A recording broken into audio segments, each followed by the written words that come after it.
So the simplest way to cut the aloe is to go towards the base and just cut down. I use the old pieces that are incomplete as well. You want them to be thick, and that's the easiest way to get them. And those will heal over very quickly, and the plant will produce a lot more.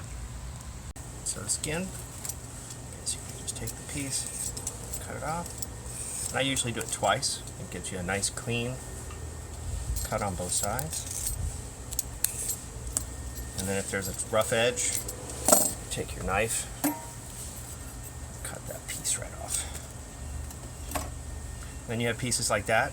You let them sit for 15 minutes or so to let the yellow sap or the latex actually seep out. Then you rinse them, and then you come back and you skin them the rest of the way, like that.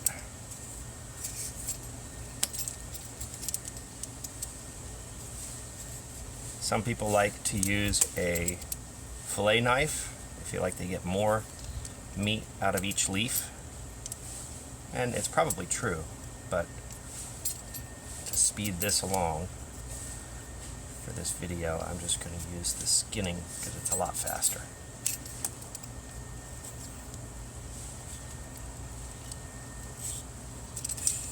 You try and get all the green off. See, there's little bits of green still there. You just take those off as best you can, and then you drop it into the blender. And I have a throwaway blender, the one I got at the resale shop for I think $3 or $4. Just because I don't want to use the one inside because of the latex and some of the essential oils that we'll put into it could stick. So I certainly don't want that to affect my other food.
This one, the latex has already been sat overnight. You can see the difference in the color.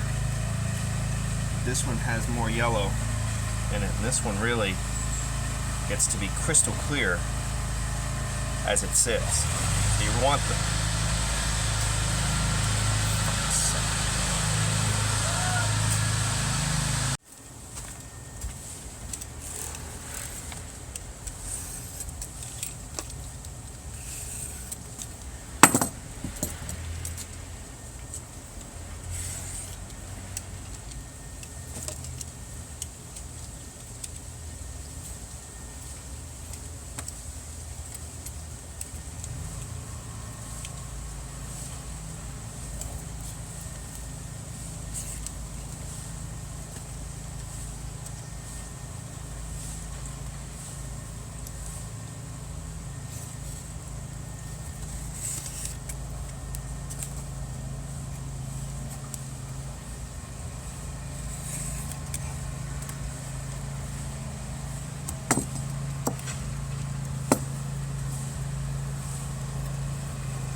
this one, the latex has already been sat overnight. You can see the difference in the color.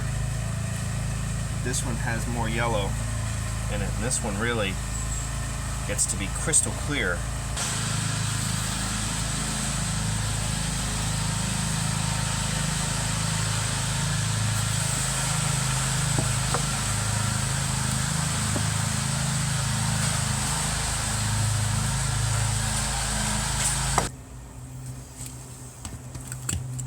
That's it.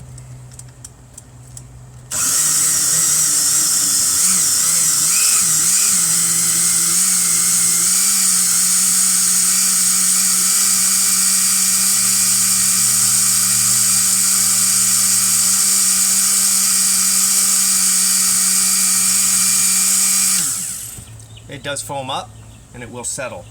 So you can see it's a big frothy mess, and the only thing that's in that is aloe right now. You can squeeze it through a cheesecloth or a different cloth if you want to filter it more, get any of the remaining green pieces out, or I use it for food, I use it for my skin, and I really do feel that it's really helpful all the way around.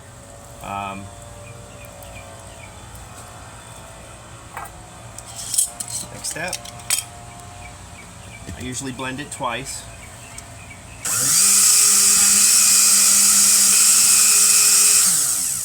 And then I'll pour off part of it into a jar to eat. Of course, it still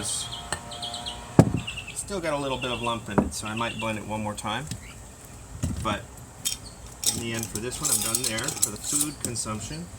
And then for my skin, I usually add 8 to 10 drops of a preferred essential oil. This one is geranium, and just to give it a little bit of scent.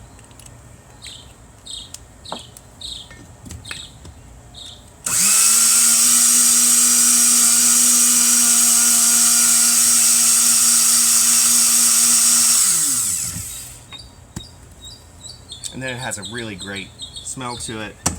You can add a little bit of coconut oil, you can add a little bit of olive oil if you want it to be more like a lotion, and that works really well. The coconut oil is great in that you can heat it up and then put it in there, and just to where it's melted, and then you put it in the fridge and it will actually harden into almost a butter, and it works really well. There will be some water offset from the aloe, but all in all, it really is a fantastic way to get great aloe, and it's really cheap. Thanks for watching.